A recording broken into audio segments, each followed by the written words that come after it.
So, the big question is this: how are entrepreneurs and real estate investors like us, ones who want to grow our businesses and who are tired of paying for really expensive alternative lending, how do we tap into the most inexpensive money available and do it without the hassle of typical borrowing?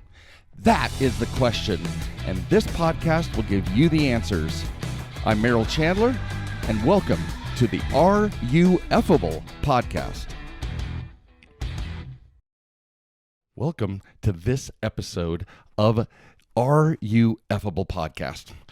In this episode, we're going to be discussing a huge shift that's happening. We've alluded to it in previous episodes, but we're going to be talking about a massive shift that has occurred that gives you all the authority over your own approvals. So when we come back, buckle in, because this one is going to be awesome.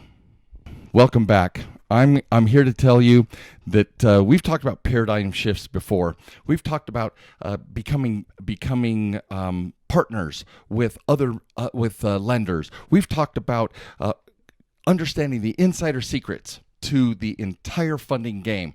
But right now, we're going to talk about the details. We talk about deep dives, right? This is not skipping stones across the 700-foot lake. This is full on deep dive. And it's about the insider secrets to hacking the new source of funding approvals. Now, when I say new source, I'm talking about the same funding approvals, business lines of credit, commercial loans, real estate loans, everything that you are applying for and either getting rejected or being required to give full documentation. We're now going to be talking about this power shift. Ready to go? First of all, we need to understand the underwriting process, right? What is it really? Underwriting is a big term simply for what we call the credit approval process. And we've shown that credit approval, when we discuss the funding game, the credit approval process requires an application to the lender. The lender fires off the inquiry to the bureaus. It gets filtered through the underwriting software, and it comes back. And once they have all of those underwriting, all of those credit scores and the data, then it goes into the underwriting software, right? Now, that underwriting software is the new version of underwriting. We call it AUS, the automatic underwriting systems. But there are two types of underwriting. There's the manual, and then there is the automatic. Now, remember, for hundreds of years, it's always been manual underwriting. And by manual underwriting, we're talking about I need proof that what you put on the application is true. So think of it as proof, okay? Automatic underwriting doesn't need proof from the external world, tax returns and financials and pay stubs and proof of employment. It doesn't need those things. What it needs is to measure your borrower behavior. So let's go through a manual underwriting first to see how it's been done literally for hundreds and hundreds of years. So manual underwriting, there are two parts to manual underwriting. The first one is where the application, where there are conflicts between your application and the credit bureau data. So let's kind of look back at what we've talked about before. When we apply, we fill out an application. It goes to the lender, it runs to FICO, and it comes back. Now, what do some of those things look like? Because we've said your fundability goes down every time there are application conflicts. But what do some of those conflicts look like? So let's look at the mortgage. Now, I don't know how many of you have done a mortgage recently, but that mortgage is a key indicator for the health and well-being of your profile, because it pulls all three credit profiles, right, from all three bureaus. Now, notice what it's saying here, and for those of you who are going to be going to the blog, look at the graphics that are going to be in the blog version of this episode. If you're watching on the visual version, the video version, I'm pointing it out to you. For those of you who are on your drive to work or home, I'm working out. I'm going to explain this the best that I possibly can so that you'll understand.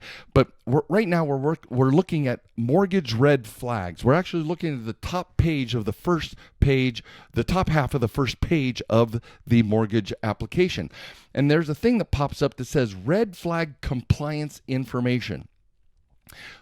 Warning, possible red flags detected. Further verification recommended. When you hear verification, what you should be hearing is manual underwriting. All right? Then it says further verification required for detection of possible fraud. Okay, so they're already dropping the F-bomb, the fraud bomb, and then we look down a little further to find out what it is that's possibly fraudulent, and it says address. There are 2 addresses. There's 2 addresses. It's saying that there's possible fraud because there's 2 addresses listed on this borrower's profile. For those of you who've already gone through and pulled your myfico.com credit report to look at all your scores and everything, you have 3, 4, 5. Some of you have a dozen variations of your identity and your name. This is saying the possible fraud because there's 2. That's insane. That's crazy. So address, variation, summary, variation, alert, because there are variations to the identity. Variations from what? Variations from what you put on the credit application, right? Not just variations but on the report itself, but you wrote down. Because remember, they're looking for fraud.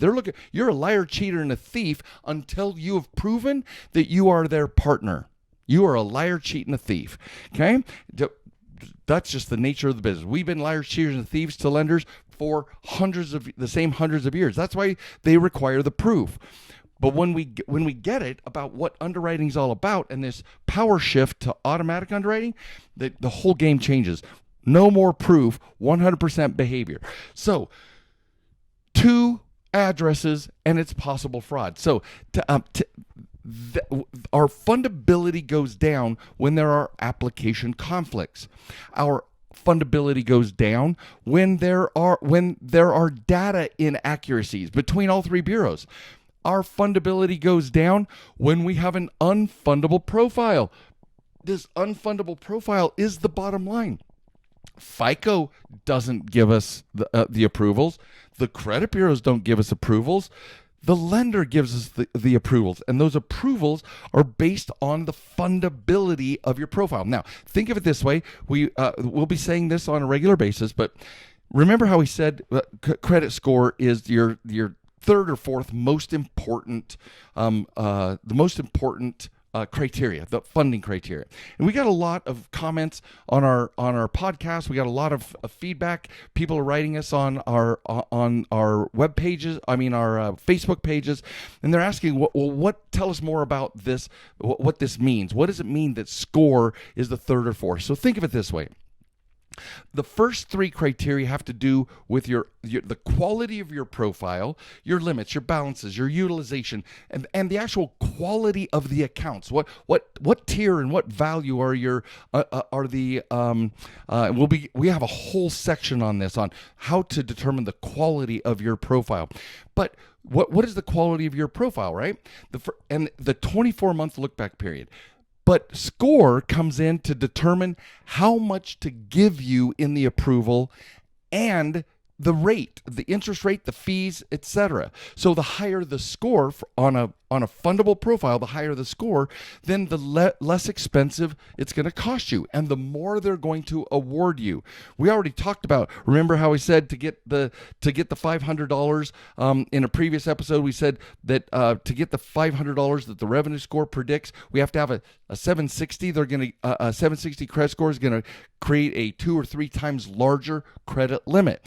I'm hearkening back to that. If you haven't heard it, keep binging these podcasts because every one of them build on each other. But the bottom line to this is that score contributes significantly to your rate and your terms and how much they're going to approve you for.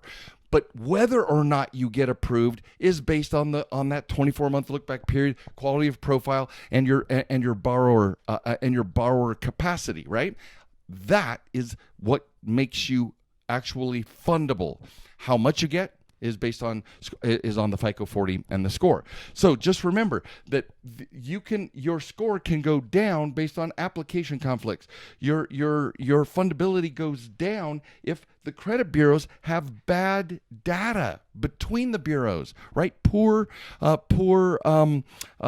reporting between the three bureaus. And your fundability, of course, goes down if your profile is not fundable. And again, we've talked, go back and look at the blogs. We go through a huge list of all the ways you can be unfundable. Too many inquiries, too light a profile, too young, too much available credit, too many accounts. It's a big list of ways that you can be unfundable. So because there are inconsistencies on your application, then and only then is heavy documentation required, because that documentation is designed to approve.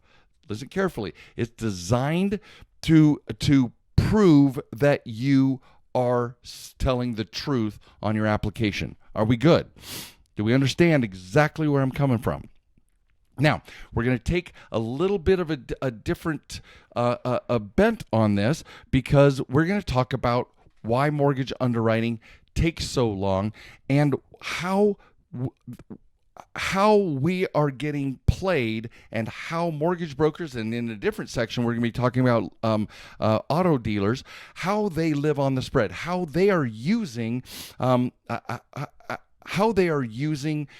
those different FICO scores to make a profit. Well, we talked about the car dealership one. Now we're going to talk about the mortgage loan. And I'm going to tell you there's a lot of graphics on this. So watch the video, go to the blog, fundinghackers.com, and click on the blog button so that you can see for yourself all these great graphics.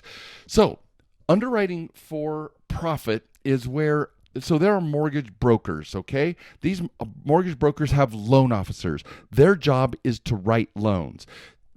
The next column we have are mortgage bankers. These are the guys who give $100 million credit lines to the mortgage brokers so that they trade dollars. For loans. So the mortgage bankers and all the big banks, credit unions even have these. These $100 million credit lines are used to fund, are given so that a broker can fill those all up. And there is an underwriter that is in charge of each mortgage broker, at least one underwriter for each mortgage broker. These underwriters are usually for the bigger mortgage brokers. Those underwriters are usually in-house, but they don't work for the mortgage broker. They work for the banker. Their job is to make sure that every loan that comes in, gets approved, fits the underwriter guidelines. Now, in this case, we're talking about Fannie Mae and Freddie Mac loans. And when we talk about, we'll be talking about mortgages in a later episode, but when we talk about mortgages, we're talking about ones that are called conforming mortgages. They conform to the Fannie Mae and the Freddie Mac rules so that they can be sold later, and that's what we're going to cover. These mortgage bankers sell different levels or quality of mortgages, and so when you look at it, those tranches are all broken up. They could go from AAA, AA. There's A paper, B paper, C paper, and D paper, and this is what's important, because we're going to go back to automatic underwriting to cover this. So, I want you to understand how underwriting works. So let's say you got 30 points in underwriting. You just had spectacular profile, great income, great down payments, great everything, okay? Let's say that you're just knocking it out of the park. To get AAA, let's say you need 30 underwriting points. To get AA, you need 25. To get A paper, you need 20 points. B paper is 15 points. And then a stated income it's called a SISA loan. A stated income, stated assets loan is actually C paper, where you're just saying this is how much you make. They don't check. Then there are ninja loans. Now these were really popular in the debacle, the mortgage crisis, in the run up to the mortgage crisis. They were called ninja loans. No income, no job or assets, and that was classified as D paper. Now, you don't need points because it's stated income and no job, no assets, etc. But you're also ranked with C or D paper. Then what happens is that tranche of 100 million, or that loan package of 100 million, is broken up into, and it's filled by brokers of all these different levels of quality of loans. All right, quality of loans. Now, those are sold, that whole 100, each one of those tranches can be sold by tranche, by level, to securities bankers. Now, many of the securities bankers are also the Wells Fargo, Morgan Stanley, JP Morgan Chase, etc. They are part of this process. And then those dollars, there are different interest rates provided for each of those qualities. So in this case, and remember, these are just numbers that we're using as an example, AAA paper will get a 2% return as a security, as an investment. AA paper gets 3%. A paper gets 4%. B gets 5%, because the higher the risk, the higher the return on the investment. You following? Now, so the securities bankers bundle all these different tranches into securities, and then, as we show here, those are sold to long-term investments. It could be pension funds, security funds, insurance companies, everybody who's looking for long-term investments, because remember, these mortgages are 30-year mortgages. Now, some are 15. Some of them are variable interest, etc. But that's what the tranches are for. Whatever type it fits in, it's designed and developed to fit a certain grade of mortgage. Now, here's what's fascinating. Once it comes over to the long-term investments, those long-term investments are 2, 3, 4, 5, 6, 7% interest for the yield on those mortgages. All right? Now, we're going to go back to underwriting, because it's vital. Let's remember that 20 points is A paper. 20 points is A paper. Let's remember that. But AAA paper is 30 points, 25 points for AA, and that there are corresponding higher levels of interest the lower the grade of paper. A paper makes less for the investors than AAA. Now let's go back to your experience of a mortgage. All right? In underwriting, let's say you need 20 points to be approved. Now there has to be 3 points from each category. And so let's say employment history, you need a minimum of, let's say it's a minimum of 6 months or a year you have to be employed for a minimum of a year to get those 3 minimum basis points, underwriting points. Your debt load, let's say it can't be over, unsecured debt can't be over 20 grand, let's say. If it's under 20 grand, you get the minimum points. Down payment, let's say 20%, let's say that the minimum is 3 points and you need 20% down to pick up those 3 points, right? Let's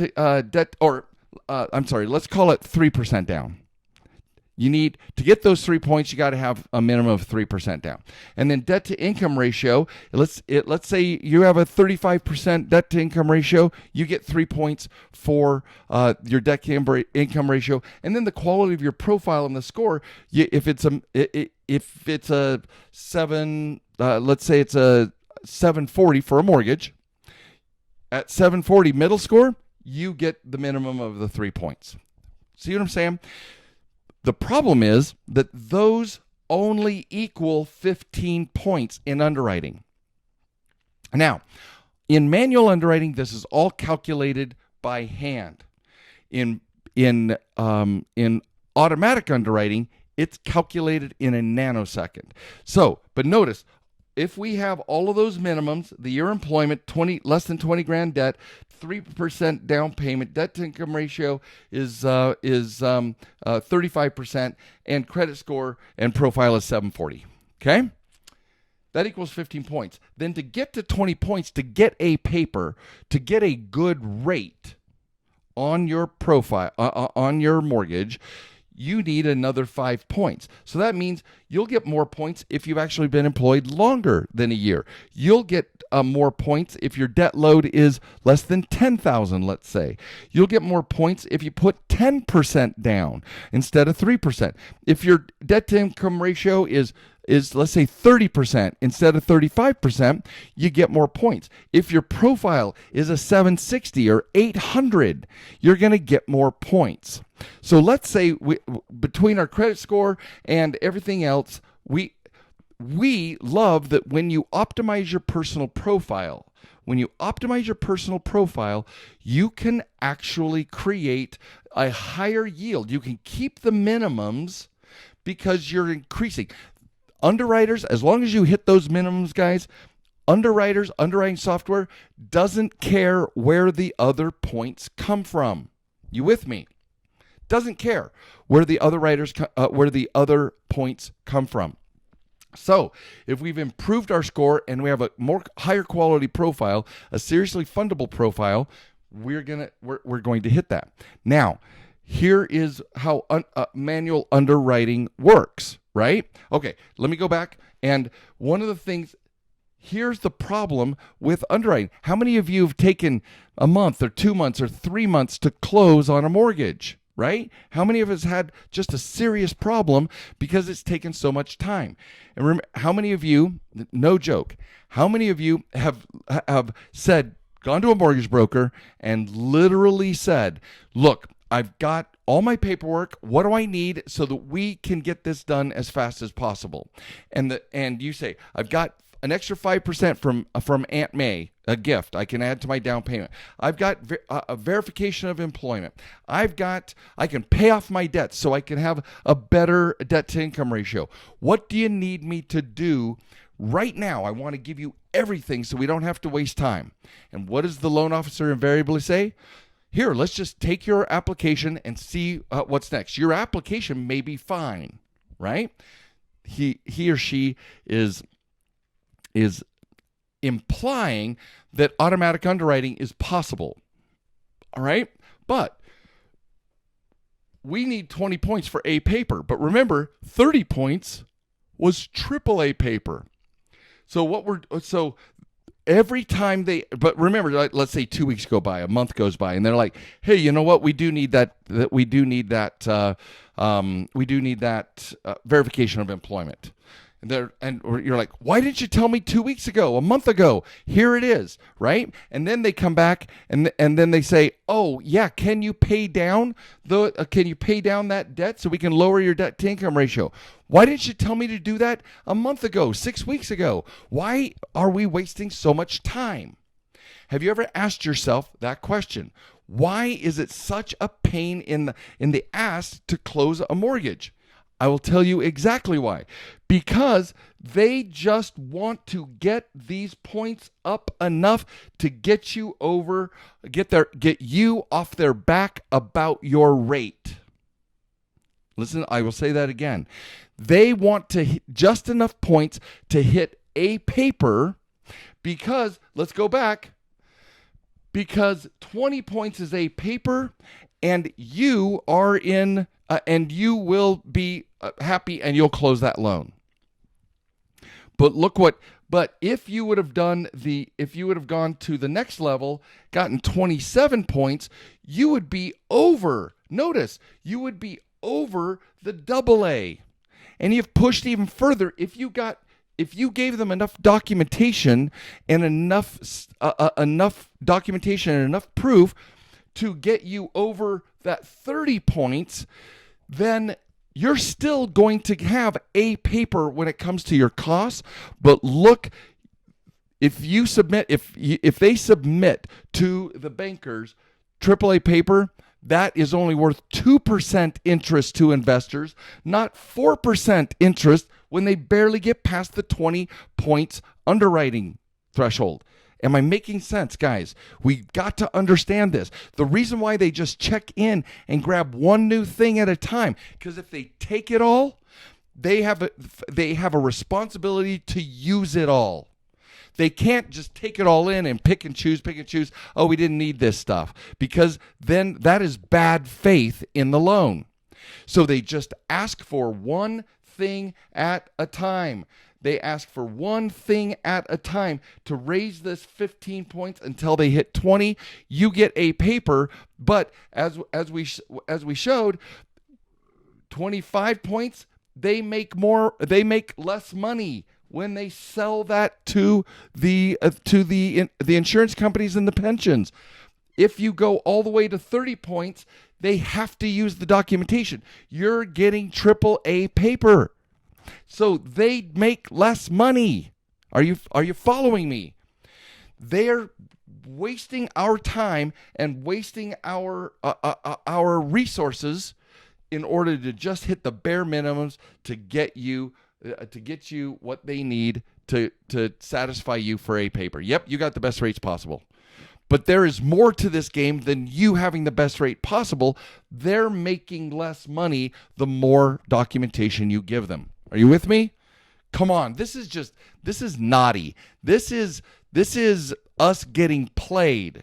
All right? So, forewarned is forearmed. Now, unless you know a mortgage broker, a loan officer who will play ball with you and will accept all the documentation, you have the ability to tell them you know this game, and then try and play the game to the best of your ability. Remember, you may not get a lower rate for having that AAA, so it doesn't go against you. You're not losing money by being AAA paper. They are. So I'm just here to tell you that pull back the curtain, just like we've talked about. This is complete BS, and I want you to be aware of it. Now, let's go to the next point. So how does automatic underwriting work? Well, it's the opposite of the of manual, right? Every field on your application matches the credit bureau data. That information is vital.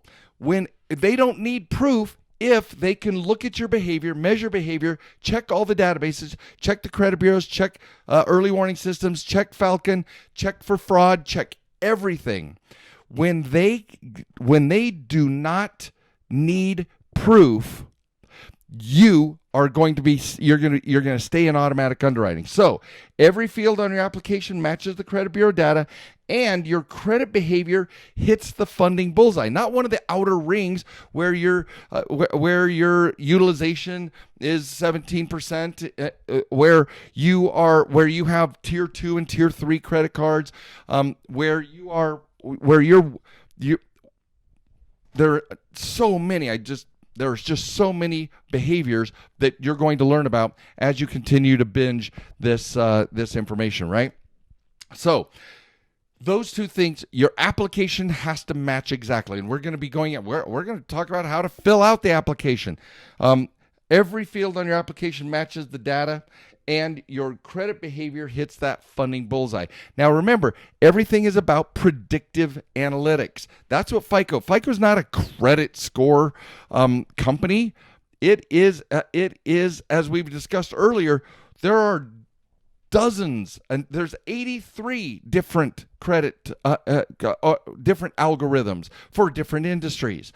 28 of those are consumer-facing credit scores. Some of them are FICO, lender FICO scores, and some of those FICO scores, as we've discussed. Now, how would you like to go through an automatic underwriting for personal credit and one for business credit? I'm going to show you. Now, remember, these are examples. Think of a pie chart. Your profile is a pie chart, right? The pie chart information that I'm sharing with you may be true to the 95th to 97th percentile, but the size of the pie may vary based on your profile. So I'm just using examples of how it works, right? This is not the from the FICO algorithm. This is the approximations in a general understanding, because FICO applies those algorithms to every single profile independently. Okay, so the size of the pie changes by your profile, the type of profile you have, but the principles we're talking about, the fundability principles, are spot on. So let's go over a personal credit application. Now, I'm good. Again, look at the graphics, guys. Look at the graphics in the blog, fundinghackers.com. Click the blog button, and or watch the video version of this if you're audio only. It is so worth seeing this information yourself. Now, personal credit card application. Let's say all of your personal revolving account limits, all your credit cards, total $10,000. Now, here's where we talk about, remember how we say the credit score is the third or fourth, and the first three or so are based on other guidelines. I'm going to show you what those guidelines are. So, total personal revolving account limits. There's your, let's say it's $10,000. Your credit cards, let's say, doesn't matter, but let's say you have a $7,000 and a $3,000. Okay, total of 10. They then they go back to your 24-month look-back period and see what your average utilization has been for the last 24 months. So it doesn't matter if it's been 0 and then it's been 90%. They're going to look at the average utilization, total utilization every month on average. Okay, let's say in this example that it's 36%. Just the other day, we took one of our team members to get a car loan, and their recommendation was, as long as you keep your balances under 36%. 36% is not a fundable balance, but she's just promoting, that's just their company policy. As long as it's under 36%, you're good. She's talking about average utilization. That's not okay, and you'll learn in the next few episodes what those are, what acceptable utilizations are. But average utilization, let's say you don't know what the rules of the game are, so you've been carrying 36% on average. So the average balance in dollars of $10,000 would make that $3,600. You with me? You've been carrying a balance on average over the last 24 months of $3,600. And the average payment on that, let's call it $144. Now, you're asking for a new personal credit card of $5,000. So what they do, here's automatic underwriting. What they do in a nanosecond, they take that new $5,000, multiply it by the average 24-month look-back period utilization, which was 36. So they take 5,000, multiply it by 36%, and extrapolate a new balance on that new account, saying, this is their habit. This is how they treat money. Remember, I said measuring behaviors. This is how they treat money over the last 24 months. So that we can count on them charging up this new card to $1,800. The new payment on that new account is $72. So the total of the new payment from the 10,000 current and the average utilization is $144, plus the new of $72 is $216. Now, are you following me? Now, if the new debt to income ratio is less than the funding guidelines, then the requested limit is approved. They're like, $5,000 it is. All done in a nanosecond. Okay?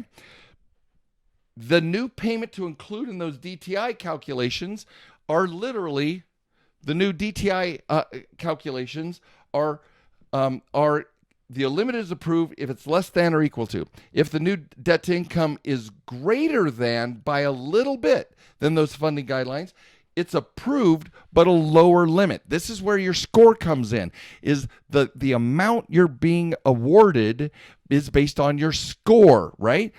And the interest rate that they're going to charge you on that line is based on your score.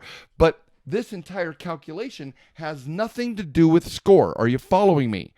Nothing to do with the score. The 10,000, the utilization, the 24-month look back period, the approval is not based on the score, okay?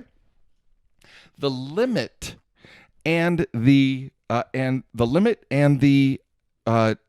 interest rate is what's based on that. So, finally, if the new debt to income ratio, meaning can I afford this payment, is greater than the funding guidelines significantly, then I am denied. You are denied. You have been denied. These are how they calculate whether or not they're going. Now, there are a total of 40 metrics, but I'm giving you how automatic underwriting works. They calculate all this stuff on your behavior over the last 24 months. Add another 24 additional metrics, and now you see how this process works.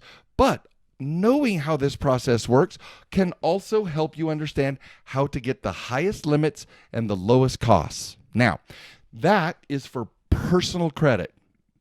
Personal credit. It's different for business credit. So let's take a look at that example now. On business credit, let's say we have the new $10,000. Now notice what it says, personal revolving accounts. Remember how he said 80% of all business approvals are based on your personal profile. Okay? Here's an example of that. So my personal accounts are $10,000, but I'm applying for a business credit card, a true business credit card. And we'll discover the difference here in a little while. Your average utilization, now they don't do the 24-month look-back period. They artificially max out all of your personal credit limits.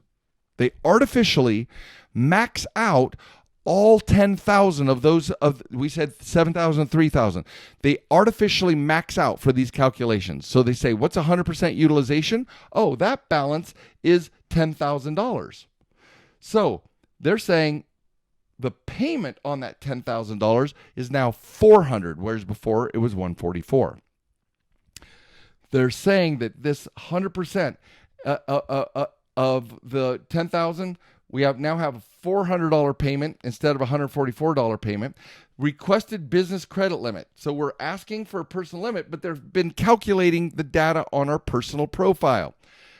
Requested business limit, $5,000. So then they max out that new $5,000 to 100%, which means that we now have a $5,000 balance, and that $5,000, let's say, is a $200 payment. So instead of $216 to get approved for business, they are maxing all of these out, and we now have a $600 payment, right? So same thing. If the debt to income ratio can handle that easily, the limit is approved. The requested limit is approved. If the DTI is barely above it, they will get higher interest rate and or lower limits. Then, if the new DTI is significantly higher than those guidelines, then you're going to get denied, right? So the difference between personal and business is the personal, you have to be able to handle $216 payment as part of your debt to income ratio. Business, you have to handle a $600. So there's a big difference when applying for credit. But notice, again, there are 40 underwriting criteria that FICO uses, 40 checks on your behavior, not just the 2 or 3 that we've examined in this example. Now, let's talk about automatic limit increases. Remember I asked how many of you have been gone through automatic underwriting, got a 30-second to 2-minute approval, right? They were put on hold. You were put on hold if you did it over the phone. All of a sudden, it just came back. You're like, congratulations, you're approved, right? Or if you did it online, you get an email, a minute and a half later that says, congratulations, you're approved. That's automatic underwriting. Now we're going to talk about the automatic limit increases. That's where you guys have received an email or a letter from your credit card issuer, from your lender, saying, congratulations, you got free money. We didn't pull your credit. We didn't check for income verification. We didn't check employment verification. We didn't check your taxes or your financials. Your borrower behavior triggered an automatic limit increase, and you don't know why. And you don't get to say, because I pay my bills on time. That is paying, like I said earlier, paying your bills keeps you on the team. It doesn't put you in the game, and it certainly doesn't give you the ball, and it certainly doesn't let you score. Paying your bills on time simply keeps you on the team. So there's a lot of room for opportunity and growth there. Now, let's talk about what they're checking for automatic limit increases. All right? So here we go. The automatic underwriting software triggers on the following. Now, there are others, but these are the big ones. If you're not towing the line on these, you're not going to get automatic limit increases, right? And then, like I said, the pie is bigger, but I'm giving you what the pie chart looks like. It just varies by profile. It varies significantly by borrower profile. So, automatic underwriting software triggers. Checking account traffic. How much money, and this applies to personal and business, or business. How much money do you have going through your checking account? Now, we have an entire episode on what we call bank rating. We call it depositor ratings because you're being evaluated as a depositor, right? But banks call it bank rating. So it's the rating they're giving depositors, right? So your average daily balance impacts your fundability. Average daily balance impacts automatic limit increases. It triggers them. All right? Next, use of overdraft account. Sky is my producer, and she's the content manager, and she is in charge of making sure that we stay on schedule and giving you guys enough binge-worthy content, right? But as every single member of my team builds their fundability as part of their job description. We spend time and energy on every single individual in our team to make sure that they're building the best possible personal profiles. I have millennials who are already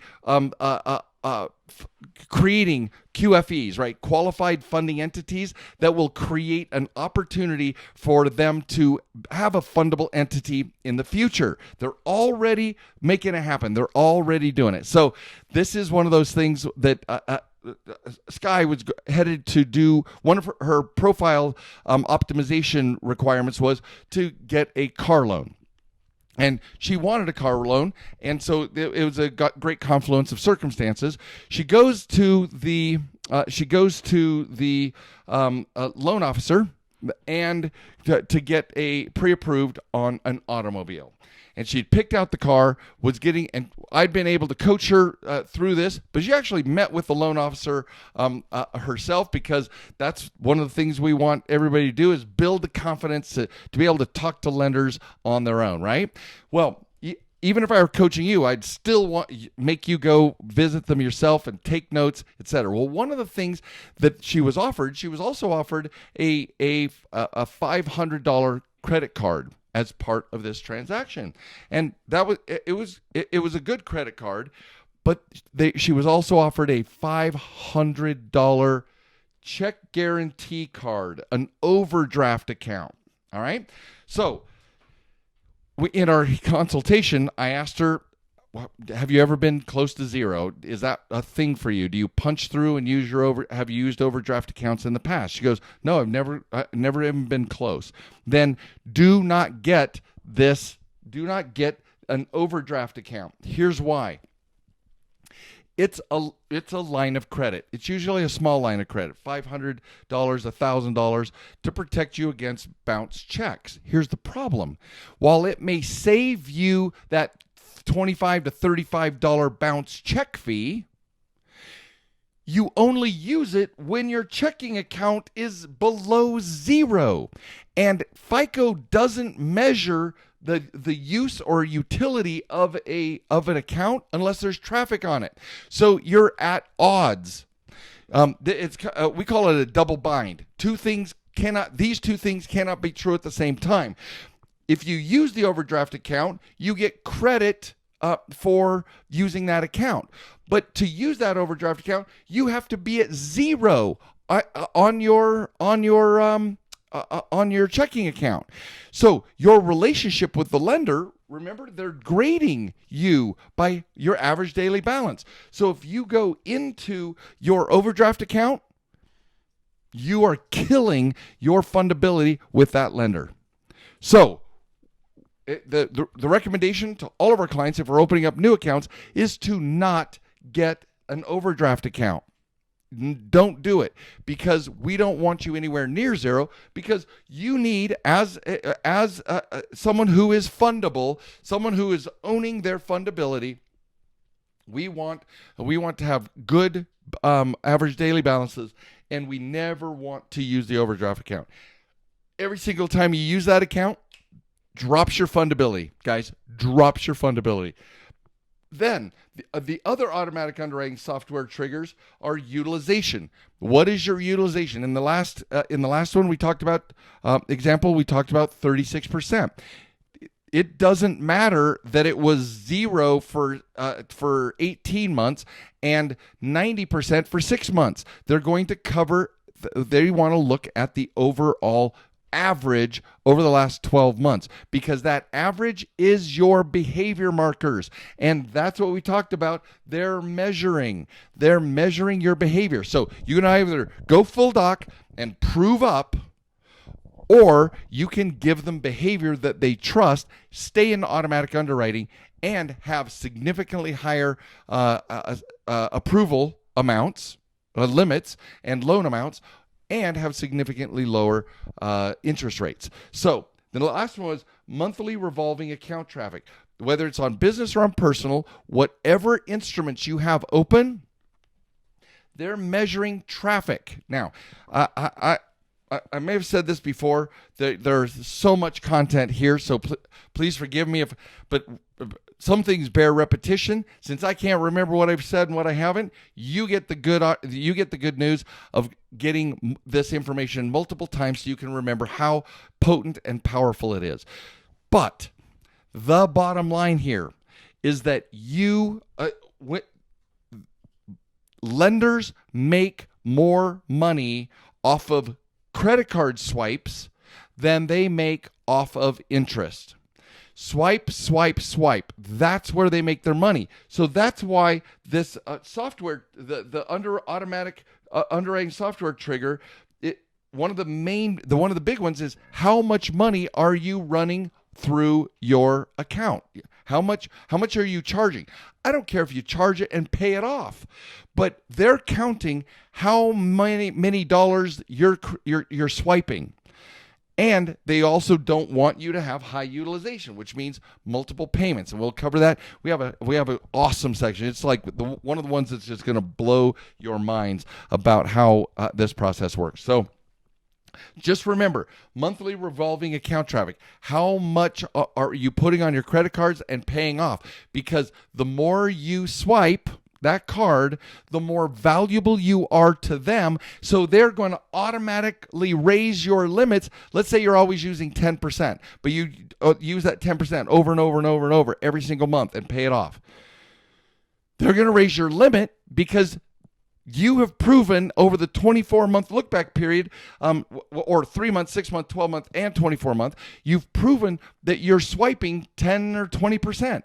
That's safe for them.